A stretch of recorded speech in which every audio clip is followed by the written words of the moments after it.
Hello, babes. Welcome back. Wow, so much has shifted for me since I recorded my previous episode. It's been a couple weeks now, and it really does just show me how healing time can be and how important I feel it is collectively, but I'll speak for myself, how important ensuring that time is carved out and that it's really cared for and that it's really nurtured is just, wow, clutch. It's so necessary. It's so necessary, and I'm grateful. I'm really, really grateful for it.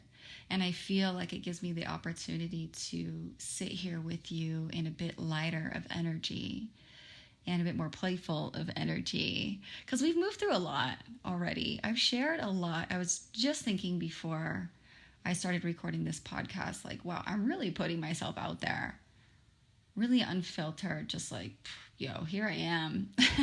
And this is the background, and these are the skills that I'm bringing to my clients and to my one-on-one work. This is why I am as powerful as I am, and why my containers are as deep as they are, because I've lived all these experiences, and this is how I'm thinking and how I'm processing myself, life, humanity at large, and the great beyond. And it feels really, really good to share myself with you in this way, because I can't really do that on Instagram to such a degree, or any of the other social media platforms. Unless you've been following me for a while, you understand my story, and you've started to understand the way that I think about things and the way that I communicate things. And this is just a whole other level that we're touching upon here. And it feels good. And it feels good to meet you in this energy now, especially for what I want to talk about today, which is psychedelics, and how microdosing psilocybin for me really was incredibly supportive postpartum, because I hit a deep moment of depression. And I knew, because I'm never depressed. I have bad days, and there's challenge, and there's, sometimes there's like breakdowns and stuff like that. But depression, like where my normally vibrant AF life was just middle gray, and not like the good kind of middle gray, like not the Ansel Adams middle gray that you're like, yeah, that's perfect. And no, it was like, it was distorted. And I knew it. And I knew it in so many ways. And I had recorded this episode previously, and then I looked at it and I was like, that's too short.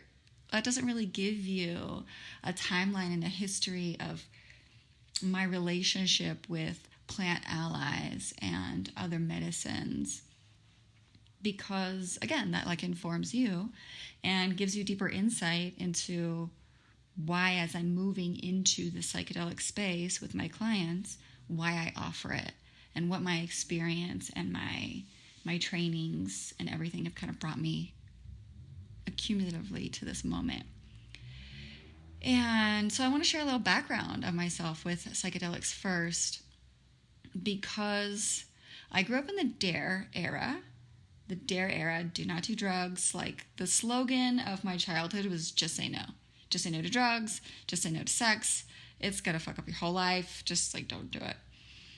And I enjoyed that experience. I was like, I see the drugs are bad. I see how they destroy neighborhoods. I see how they destroy families. And I didn't want that, right? Like anything that felt like it was a destructive force, that was just taking the lives of people, really challenged me as a kid. I think on a spiritual level as well, it just challenged me. I'm like, you mean you could lose your mind on these things? Your brain could become a fried egg? Like, that looks awful. That was the marketing, and that was the propaganda, and that stood with me for a little while, until I was like 18. I didn't have any alcohol till I was 18. I think I tried smoking weed when I was like 17. hated it. Was just like, no, this is not a vibe. And so I was a Puritan for a little while. I was a Puritan. And it wasn't until my mid-20s that I first opened myself up to the idea of taking MDMA. Wait, backtrack. Because I was at a festival probably earlier in my 20s. No, that's not true. Thanks for going on this journey with me. I'm figuring out my timeline. MDMA, 25. This was my first experience. Yeah, opening my mind and opening my eyes up to the possibility of taking I say psychedelic very loosely. I don't know if MDMA is technically classified as a psychedelic. And an alternative form of therapy, alternative form of medicine. And I will never forget it because I was dating a guy at the time. I had been doing some research, and this is why I talk about diligence, y'all. It was like I had been doing some research on MDMA, what it feels like, if there's visuals, if you go into portals, because I didn't feel ready for a deeper dive like that mushrooms or that LSD were going to offer at the time. I was like, the only way I'm going to take something is that if it enhances my life, it makes me feel good. Because for a really long time up until that point, all I was experiencing, a majority of time, especially in my nervous system, was trauma responses. Like left, right, and center. And I was doing a lot of work on like healing how I related to people. And I knew, I was like, oh, I embraced all the time. I am constantly carrying baggage from my past. And if there was something that could offer me some relief, I was curious. Naturally, I was curious. And so I was dating a guy at the time, and we go to a Halloween rave in Portland, Oregon. I had so much fun at this rave. It was my first rave experience also. And I decided to take MDMA. And what preceded over that night changed me. On a cellular level, it changed me. It's like I saw behind the veil of what's possible if I didn't have as much traumatic baggage. And it was a night that I fell back in love with myself. And I started to see the beauty, like amen to that. I just want to say amen to that. That is the night that I fell back in love with myself.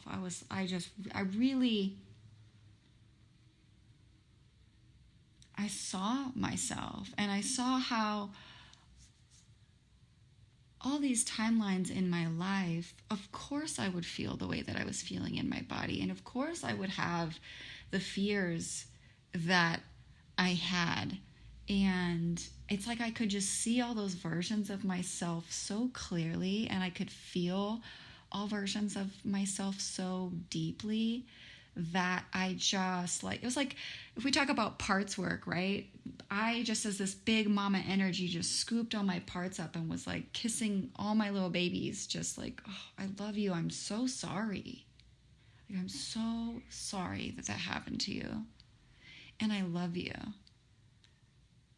And I kind of made a commitment to myself after that evening that I was going to love myself from here on out so fiercely. That I was going to be all these parts and pieces that were missing experiences that were really needed to heal. And I promised myself that I was going to be that for myself. And that was such a kickstart to a really long journey from there. I mean, a journey I'm still on, honestly. And so that night, I could feel the barriers of my armor, of everything that I had fortified in an effort to protect me, just start to melt off. And I felt so happy, and I felt so free from my pain. And it was just as much cathartic as it was extremely ecstatic. My fears of judgment were lowered. My fears of shame and guilt were lowered. My bracing in my body just completely melted. And I was just out there tearing it up on the dance floor. It was amazing. Like, it was so liberating. I can still, like, in the movie of my mind, I can still see some of those moments. And people coming up to me at this event, just telling me how beautiful I was. And whether we were on medicine or not, it just felt so good to receive. It felt so good to receive life in that way. And poof, it was beautiful. It was so incredibly beautiful. And I'm so grateful for that moment. And so that is my entry point. Besides cannabis, I began smoking cannabis when I was 18. And the relationship that I've had with cannabis, I love. We're going to go down this thread for a moment. I promise I'll bring us back. Cannabis I love because I've never had, with any plant ally, any medicine, any drug, I've never had a dependency. And it makes me feel very proud of myself for the work, because dependency would have been a very easy choice for me. And escapism would have been a very easy choice. And I did use psychedelics for a while to escape, and we'll get into that. But like dependency, right? Did I need any of these things? Was I fiending for any of these things? No, absolutely not. And it feels with great honor to say that. And so cannabis re-entered my life around 18. And something that I want to share about me is that I've never been let's just take a 10 strip and chill kind of woman. I don't really need that experience. Could I experience it? Yeah, of course. I guarantee it's probably very interesting. But that's not, I've always wanted to go with my nervous system, especially having so much trauma in my system. My number one priority is taking care of that and being really attuned to my nervous system and noticing what feels like a yes, what feels like I need more information, that sacred maybe zone, and then what is a no. And so I really honor my nervous system, even in the psychedelic medicine space, because I want to understand the energy that is the medicine I'm working with. It's really important it's really important for me to spend and invest a good amount of time in developing a relationship. So I know what's for me, what's not for me, what I need more information on. And so when cannabis re-entered my life, I was just smoking.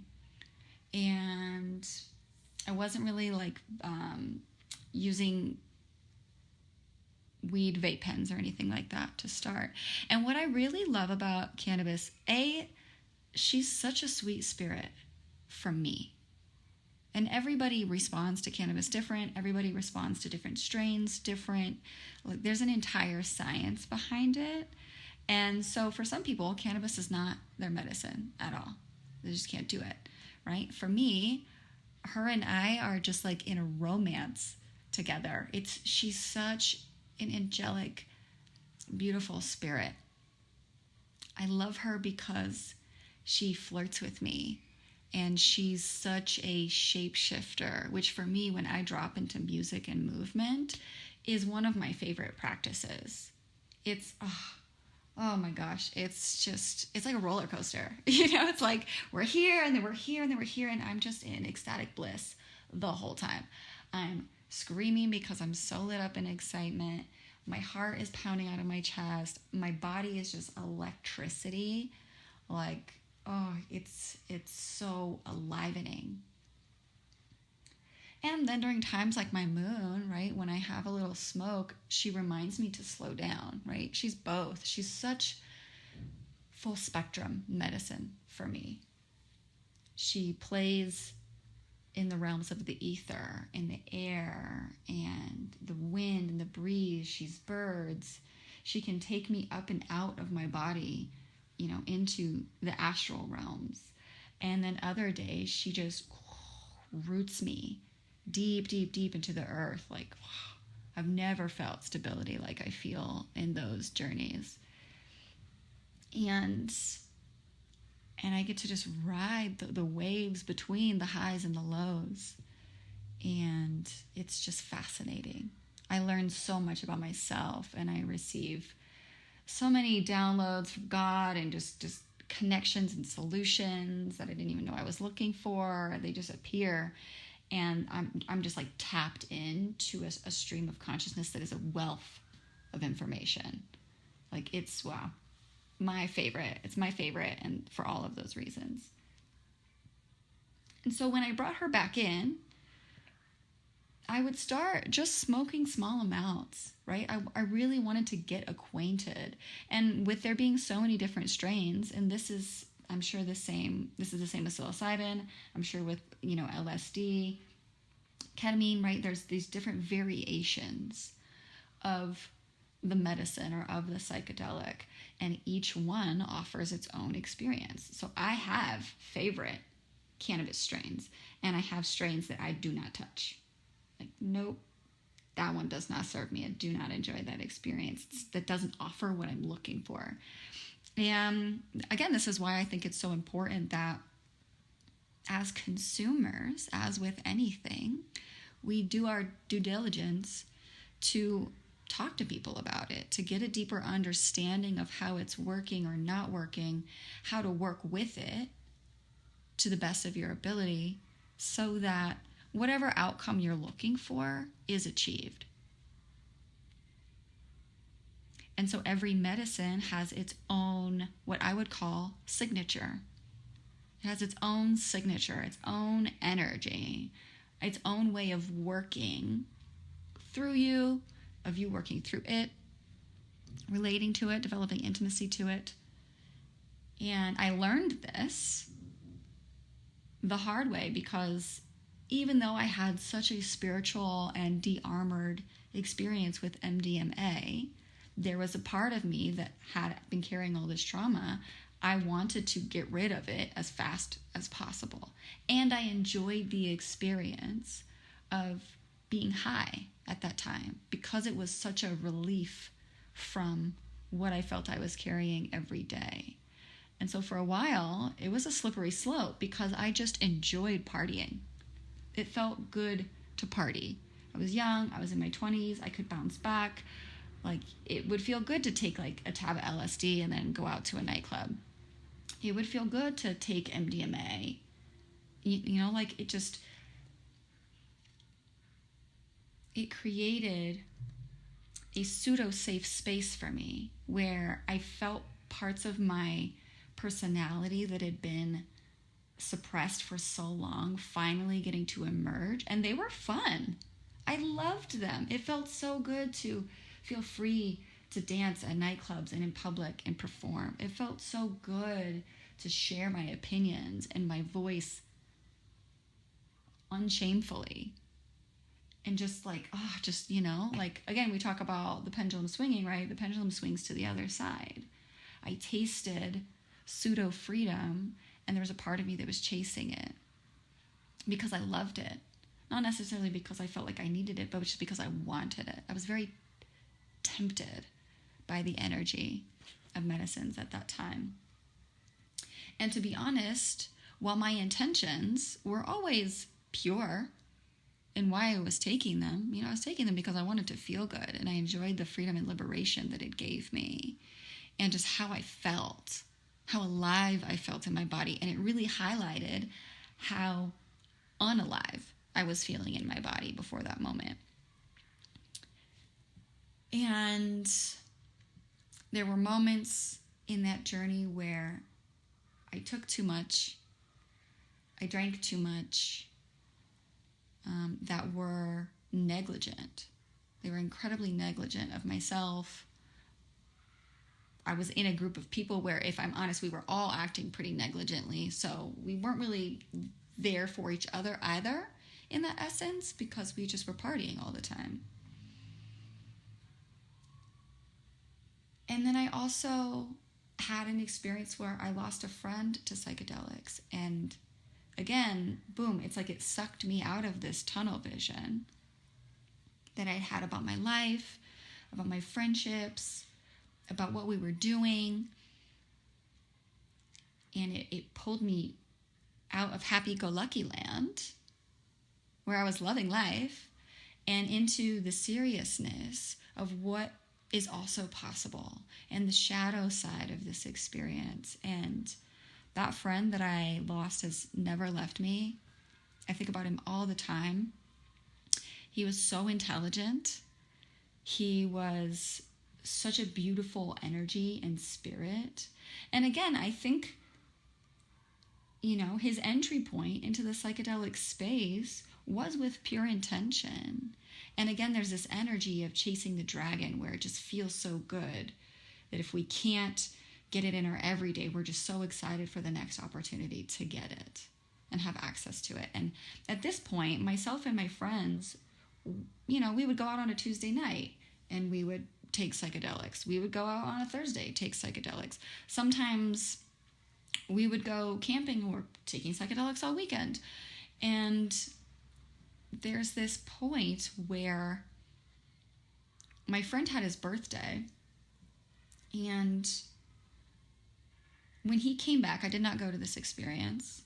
When he came back, I remember seeing him, and I was talking to him, and everything that he was saying just felt really off, really of his character, the things that he was actually saying, where I was like, babe, are you okay? I had to kind of check in, because I'm like, hey, maybe you're on something, maybe you're considering something, like, how are you doing? Are you okay?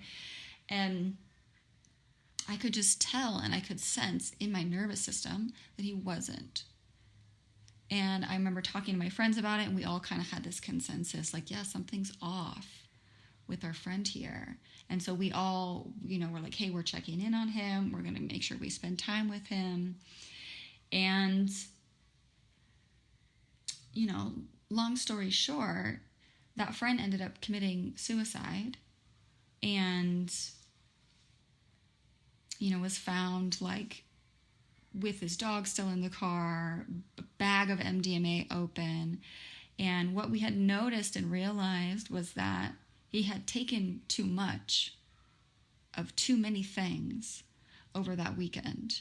And it quite literally broke his brain. It changed his psyche and his reality. He was speaking different. He was talking about really radical experiences, was saying very strange things. And, ultimately, his experience with these medicines took him to that path. And it really opened my eyes, because it was just something I had never considered as a possibility. And it was showing me the seriousness and the brevity, the power that these medicines also have and carry. And it's like it ejected me from that happy-go-lucky life that I was living. It was like, no, we're pulling out the disc here, and we're gonna. And again, this is like this opportunity where I feel like God just had his hand so deeply in it that was like, no, I'm gonna pull you out of that, and we're gonna move into a sober space, because we need to reevaluate how we are relating to these tools. And it was really hard for me. That time in my life was really, really hard for me, because we were all mourning incredibly deep. We were mourning our friends so deeply. And yet what I noticed was that what pulled me out of a situation and said, hey, I need you to have clear vision here, wasn't happening with my friends. They were still partying and consuming to handle their grief and to be also in celebration of his life. And what I witnessed, while I had so much compassion for my friends in that experience, was, wow, that is not the relationship I desire to have. I felt like these psychedelics had a grip on them. And it was something that they wouldn't get out of or couldn't get out of. Whereas for me, the loss of my friend was a wildly sobering experience. And one that I deeply, deeply needed. And so it was so hard for me to witness my friends in that space and feel myself create distance, because I was just watching suffering, and I was watching a lack of control and a lack of agency, a lack of choice between self and the highlighted chemical experience that they were having, through psychedelics. And so I share all of that because that sobering experience was a deep pivot. That was a massive recalibration. The hand of God was 1,000% in that, saying, hey, we're taking time off of this. You need to reevaluate how you are relating to these and why you are relating to these in the way before anything else can happen here. And I took it very seriously. Like I was like, whew, I was like the military. I'm like, okay, I'm taking this very seriously. And I'm so glad that I did that, because psychedelics didn't re-enter my space for several years after that. I took a nice long sabbatical and really reflected on the loss of my friend, how I was using these materials, what it was that they were offering me, like the pros and cons, right? I wrote it all out so I could see clearly. I really wanted to understand myself and understand what these drugs were bringing me and what they weren't offering me. And it was so clear in that sober period that the Lord wanted me to see, yes, this is accessible to you, but now you need to start to do the work in your own life, sober, so that you can alleviate all of these. So there is, again, like no dependency on these. Can you trust that through your natural essence, you can connect to the same energy and you can heal from the same things on your own? And so I went on that journey, and it taught me so much about myself. Oh my gosh, it highlighted my weaknesses. It highlighted where I wasn't believing in myself, where I felt just certain energies were just not going to ever be available to me, that I was broken, like you name it, right? There was all these stories in there. And yet, when I would look at myself in the mirror, I could see that version of me that came alive when I was on psychedelics before. And I wanted her. I was like, hey, I see you. I love you. I want to build this connection. I want to build a bridge between all of my fears and my doubts and my, quote unquote weaknesses. I want to build a bridge to you, because you're killing it. Like you're doing great work out here in the world. And I was like, okay, what does that need to look like? And that was such a devotional choice for me to always choose her. To always choose her. Devotional choice, moment by moment by moment, brick by brick, I built the road to her. And it was so beautiful. Like, I reflect back on that whole journey, and it was just absolutely gorgeous. And so when I came out of being pregnant, for months, there was no life. Literally. And the story that I had was that I took a life, and so I deserve this. I deserve to feel nothing. I deserve to live in these gray states of no vibrance, right? And a lot of that was the enemy really coming in hard for me. And so I kept feeling this ping from the mushrooms, from psilocybin, this ping saying, hey, whenever you're ready, we're here for you. And it was for several weeks that I'd felt that, and I'd made a decision to microdose and go on a microdosing protocol. And the instruction was so clear to me. I received it one day. It's like, we're going to do this for 9 weeks. This is who we're going to contact, because I know a curandera here in Mexico City who has really beautiful medicines that she works with. And it was just so clear. Like, this is what we're doing. And this is what it's going to look like. And this is what I want you to do. It was like all in one day. I just got the download. It was like, wrote it on paper. I was like, okay, that feels right. That feels right. And it felt like a beautiful reintroduction. I mean, I've been using medicines before this point. But it felt, again, it's like I hadn't really been doing anything with psilocybin or mushrooms for 7-8 months, maybe. And so, maybe even longer than that. And it felt like a beautiful reintroduction. And so I contacted my medicine woman. I learned about the strain that she works with. I told her about my experience with psychedelics in the past. You know, we found like the dosage that we felt was going to be what I needed. And, you know, like the next day, I'm starting the protocol. And so what I was working with was Shakti strain. It's albino Malabar. And for me, how this strain presents itself is strong mother energy. Really strong mother energy. She will cleanse you. She will rinse you. She will hold you. And I was taking about a medium-sized microdose. So microdosing in theory, right, it's supposed to be sub-hallucinogenic. So you're not really getting visuals, and it's not altering your perception, and sub-perceptual, meaning you're really not feeling anything. In theory, you're still supposed to be able to go about your day, go to work, you know, do whatever. That has not been the case for me with this particular strain. And I was at a medium-sized microdose. And I think because she's just such a strong energy in general, and this is, you know, hindsight, right? Which is, again, like why I love being in this field, is I learned so much through these experiences. And all of them have so much value for me that a lower dose would have sufficed.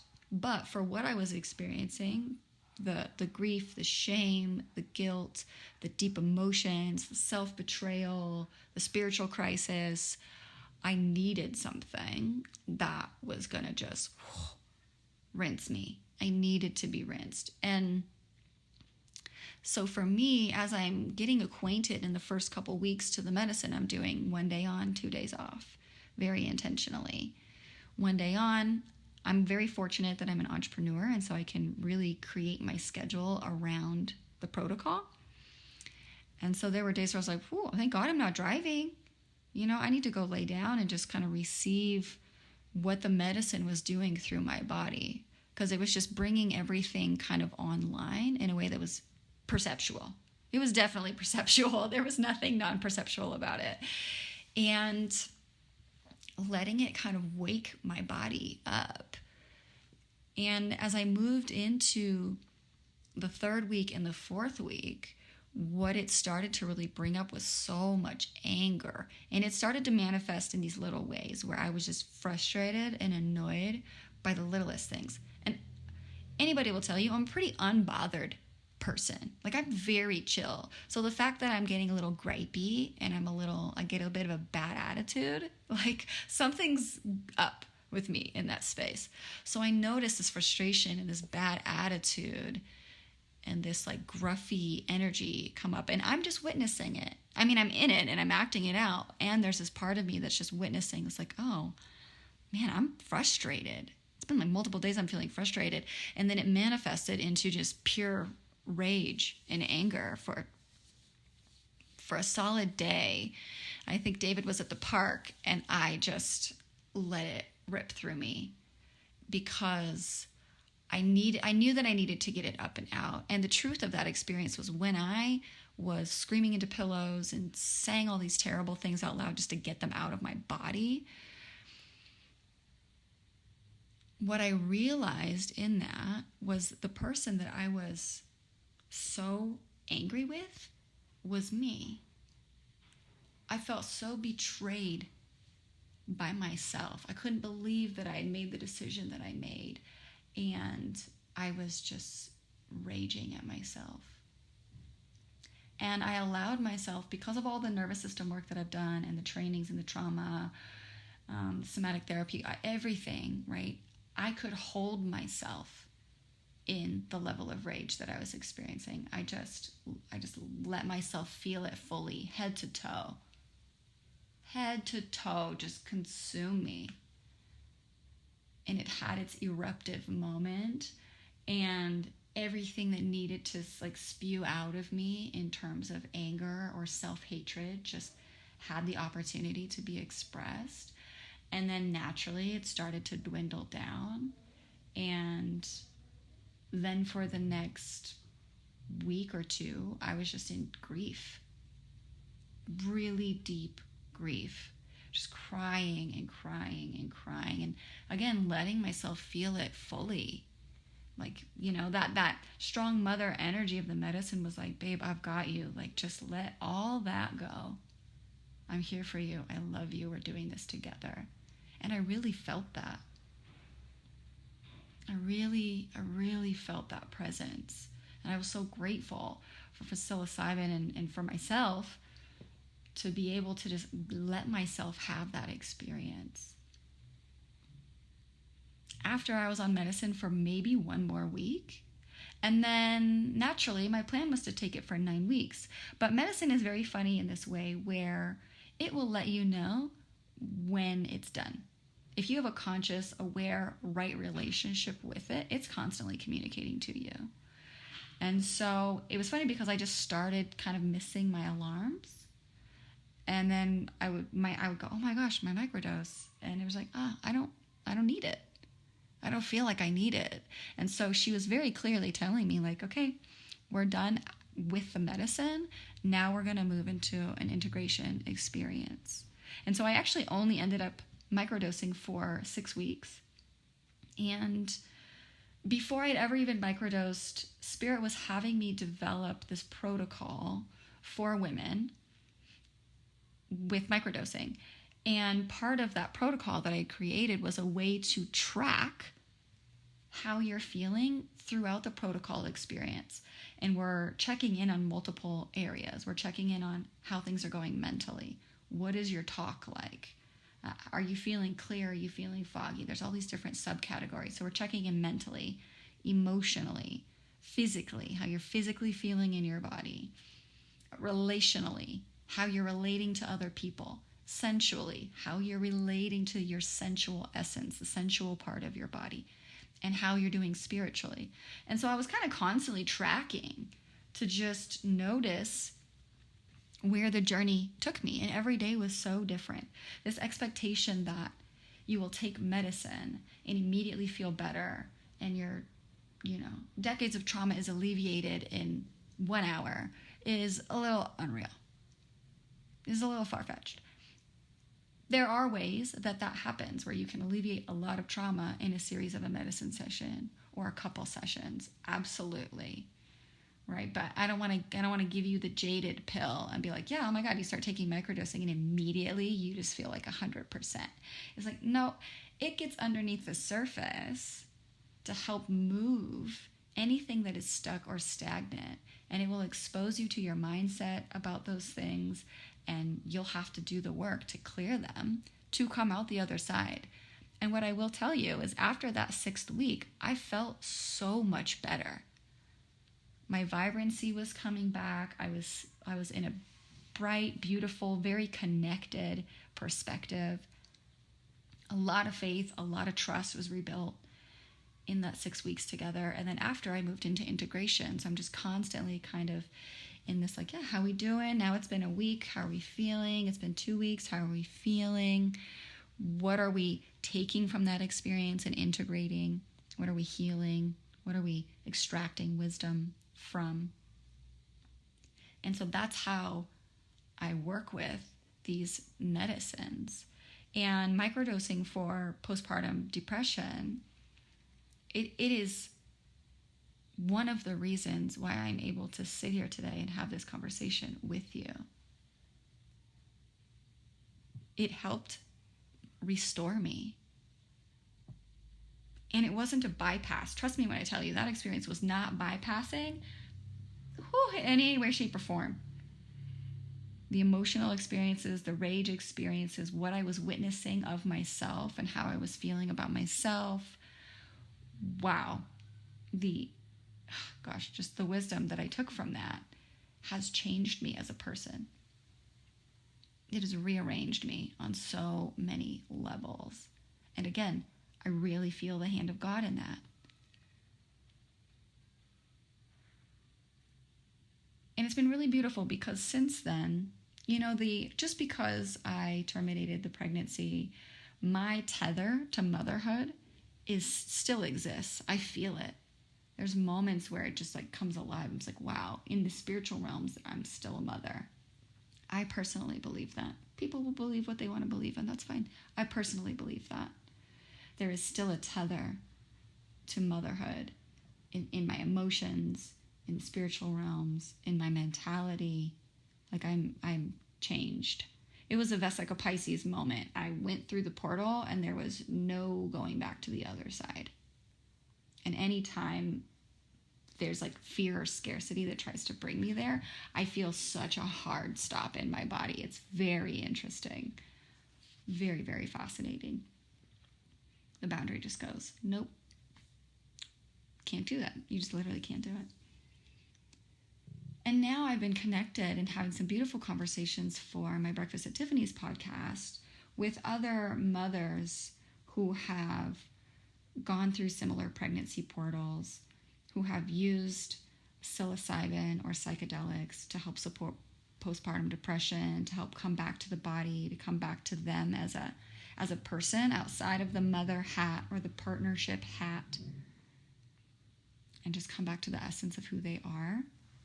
And the stories are just captivating. And so there's also this like little sub-community out there where we're sharing our stories and we're sharing our history and our support of one another. And as the psychedelic space continues to grow, underground as well as above ground, I feel there's never been a better time to do your own research and see if and how these medicines can be supportive and how to do it in a way that builds right relationship to the medicine, to the land where it comes from the cultures that it comes from. So we're not just extracting for the sake of our healing, because that isn't true healing. If we're just taking and taking and taking constantly from the indigenous, from their culture, constantly trying to westernize it.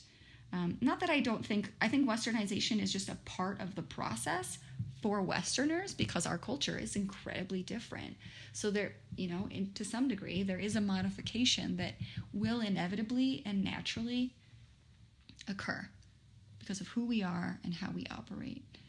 And, of course, taking the medicine in the land that it came from with the culture that has been carrying that lineage and those wisdom for thousands of years, that is a real return to source. Absolutely. Like core bone ancestral source. Absolutely. And so it's so important that we build a relationship that is correct with these medicines. We understand ourselves enough to then be able to determine if we need medicine and what that is, and then how to go about that. And I think guides and mentors, supports like myself, other people that are in the psychedelic field is so important and really helpful, because there's way less risk involved. You have somebody who's watching you, who's guiding you, who's been there before, and you get community in that, which a lot of people are looking for right now. So we went on a journey. Thank you for that. I really wanted to share the totality, the full spectrum of my experience in the medicine space, because it has been radically transformative for me and my trauma, my healing, from when I was a child to then postpartum pregnancy. And again, I will state very clearly, some psychedelics are not for everyone. Does everybody in the world need to be taking psychedelics? No. I don't think everybody in the world can. I don't think everybody in the world should.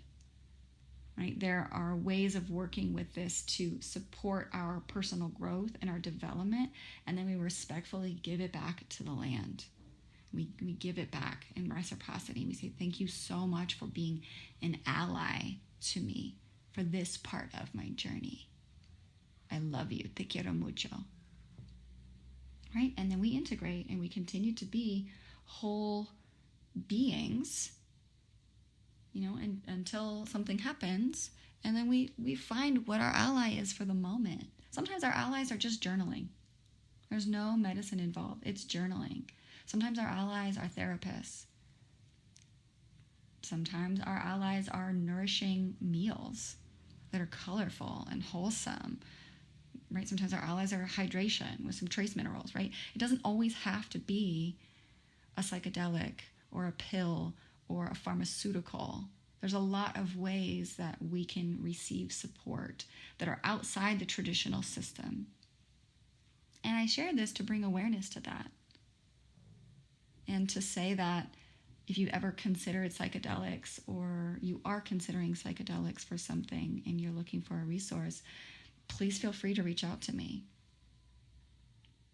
I'm happy to share my experiences with particular medicines. I'm happy to share what I'm developing and creating with you if you want to participate in that. I'm so happy to talk about that and really truly determine if psychedelics and plant allies are the medicine for the moment. Sometimes we just need somebody to listen to us. It gets to be both and. So I pray that you feel me in this. You see my humility, my journey into why now when I'm in the psychedelic space, one of the core things that I'm always advocating for is trauma-informed care. If we're trying to repair our nervous system, going in and taking hero doses all the time, it's probably not the way to do that. There are other ways. And so for me, microdosing is that. And that's why as I move into this next year, that will be a part of my offerings, is really helping people understand how to work with these medicines in a way that develops a truly connected relationship that is reverent and is really honoring of both oneself and also the medicine and all the components that come with that. So please feel free to reach out anytime. And if you've connected with the story in any way, God bless you. In any capacity, God bless you. I really honor you. The journey is not easy. And I feel for myself personally, the growth that I've experienced on the other side is astounding. It is making me a better person. Making. Notice I said making, not made. It's not finished. The story is still being written, even in this moment.